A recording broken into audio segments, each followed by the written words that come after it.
Bonjour tout le monde, alors ça fait un petit moment qu'on me l'a réclamé et surtout ça me semble important, donc voilà, je fais cette vidéo pour vous parler des étirements. Alors pour moi les étirements ont 4 objectifs. Le premier ça va être de permettre un retour au calme à la fin d'une séance.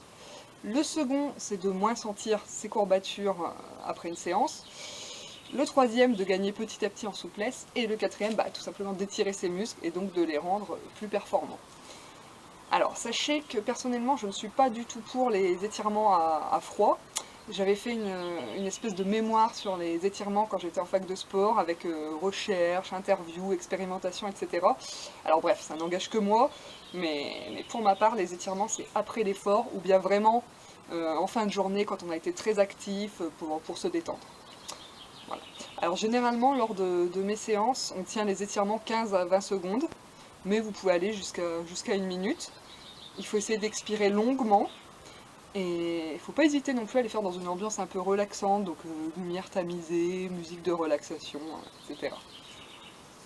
Donc voilà, je vais vous montrer comment étirer chacun des muscles susceptibles de travailler lors de vos séances, mais attention, encore une fois, il ne va pas falloir étirer un muscle qui est froid, qui n'a pas travaillé, pour ne pas risquer une déchirure.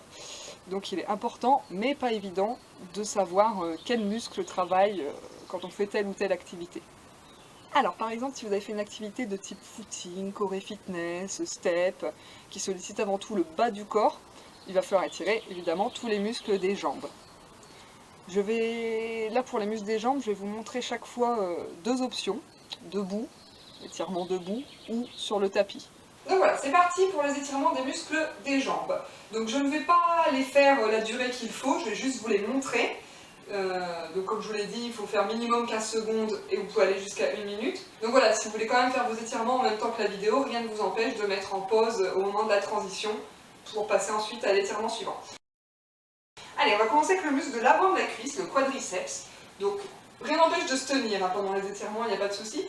Donc le quadriceps, donc on va attraper le pied derrière, on va coller les genoux l'un à l'autre et on va tirer pour essayer de relever le pied. Voilà, donc ça doit tirer dans la cuisse. Si ça ne tire pas assez, il y a toujours une petite option. Si ça tire, on n'en fait pas plus, on reste comme ça. Sinon, l'option, c'est de se pencher un petit peu en avant. Voilà, évidemment, on change de jambe.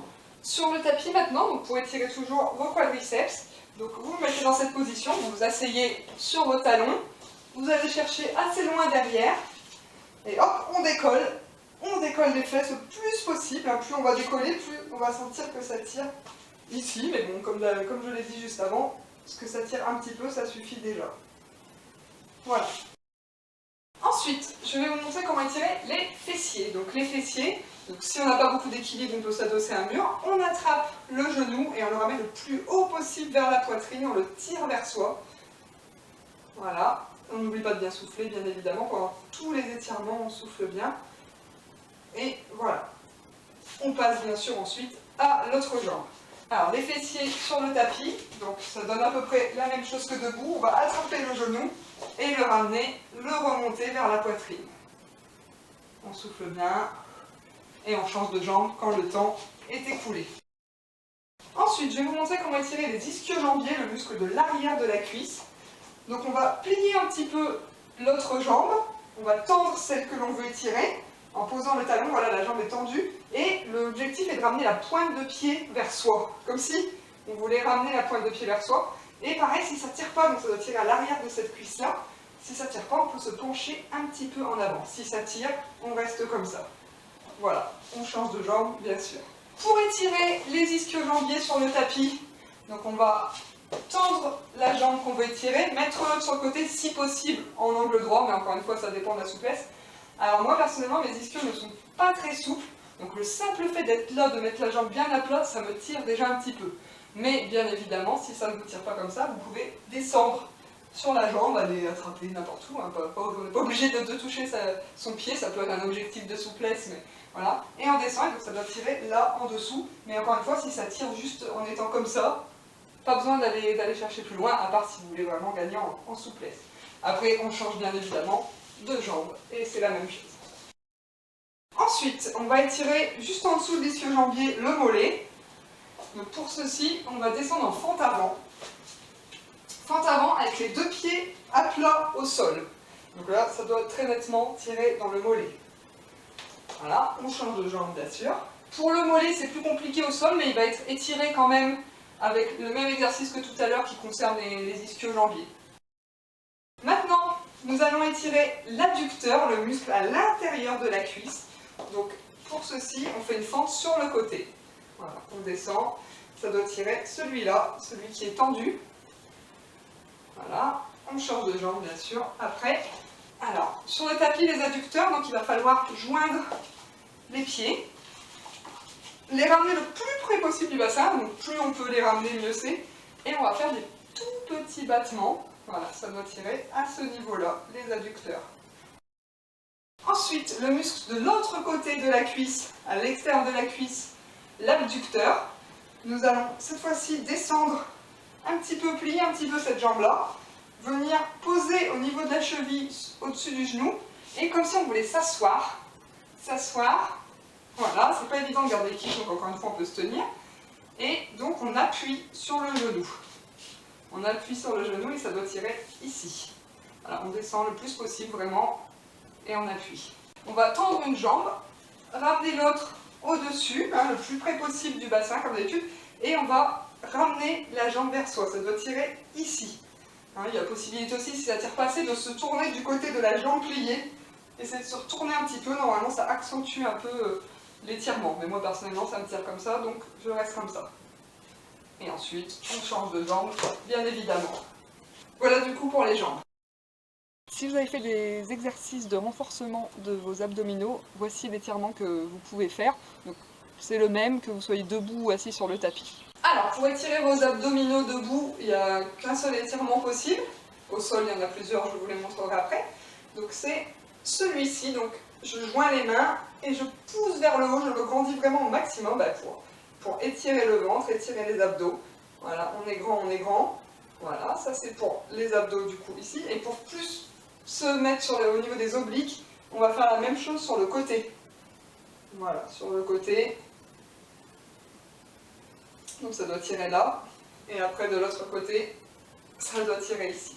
Pour les abdos et la taille d'une manière générale, on peut également faire celui-ci où on est à plat ventre et on se redresse. Voilà, là ça étire vraiment même le bas du dos, la taille et les abdos, enfin c'est tout le tour de la taille en fait. Voilà, on peut aussi attraper les pieds et décoller comme ça. Ça étire bien aussi toutes ces parties-là. Si vous avez fait de la natation par exemple, ou du renforcement plutôt du haut du corps, il va falloir étirer les muscles des bras, des épaules et du dos, donc debout ou assis sur le tapis, c'est pareil. Donc pour étirer les pectoraux, le mouvement va être simple, que ce soit sur un tapis à genoux ou debout. On va joindre les mains comme ceci et on va pousser vers l'arrière. On peut se pencher un petit peu en avant, voilà, on pousse vers l'arrière. Ensuite, pour étirer les trapèzes, les dorsaux, là, on va faire la même chose, mais vers l'avant. Donc on enroule un petit peu et on pousse loin devant. Donc ça pareil, on peut le faire à genoux ou assis sur un tapis. Pour étirer les deltoïdes, qui sont les muscles des épaules, on attrape le bras et on le ramène vers soi. Ça doit tirer ici. Donc un bras, puis l'autre, bien évidemment. Pour étirer l'avant-bras et le biceps, on va attraper la main et la ramener vers soi, comme ceci, le bras est tendu. Voilà, après on passe évidemment à l'autre bras. Biceps et avant-bras, quand on est au sol, on peut aussi les faire comme ça. Voilà, en mettant les mains complètement face à soi. Pour étirer notre triceps, qui est le muscle à l'extérieur du bras, deux solutions pour les plus souples et les moins souples, l'objectif étant d'arriver au niveau plus compliqué. Donc le niveau facile, ça va être de mettre le coude dans l'air comme ça, de l'attraper et d'essayer de l'emmener vers le bas avec l'autre main. Voilà, comme ceci, et donc avec l'autre bras, même chose. Et quand notre triceps est plus souple, justement, on peut réussir à faire celui-là, où on attrape les doigts, mais vraiment, c'est pas juste toucher comme ça, il faut vraiment pouvoir s'attraper, attraper les mains, et là, on envoie un coude vers le haut, un coude vers le bas. Voilà, là, c'est quand on est, du coup, un petit peu plus souple, mais tout le monde peut y arriver, justement, à force de... Voilà. Alors, pour ce qui est le dos, il y a plusieurs exercices qui sont très bien à faire au sol. Donc, il y a notamment celui-là, à faire plusieurs fois, où on a dos plat, dos creux, dos plat, dos rond. Voilà, à enchaîner plusieurs fois. Ensuite, il y a tout simplement celui où je suis allongée Et je vais chercher le plus loin possible, je m'étire en fait, chercher le plus haut possible par là avec les mains et par là avec les pieds. Je m'étire, et toujours pour le dos, donc je m'assois sur mes talons, et je vais chercher le plus loin possible, mais petit à petit, vous voyez, avec mes doigts, c'est petit à petit, là j'étire vraiment bien mon dos, et quand je suis au maximum, c'est là que je tiens la position, le temps souhaité. Et quand je remonte, par contre, je ne remonte pas brutalement, je remonte tout doucement. Si on a fait par exemple des abdos, des fois on a tendance à raidir un petit peu, à se crisper un petit peu au niveau de la nuque. Donc il ne faut pas hésiter aussi à détendre la nuque en fin de séance, à la fin d'une séance d'étirement, donc en faisant des grands cercles. Voilà, ça fait du bien. Ça fait du bien dans un sens, dans l'autre. Des grands oui. Voilà, tout doucement. Des grands non. Voilà, on peut terminer tout à fait là-dessus si on a fait par exemple des abdos ou qu'on sent que voilà, qu'on a besoin de se détendre un petit peu à ce niveau-là. Si vous faites par exemple des séances de circuit training ou de renforcement divers, des sports de raquettes où vous sollicitez à la fois le haut du corps et le bas du corps, ben là il va falloir faire une session d'étirement complète, donc piocher dans les différents étirements présentés juste avant.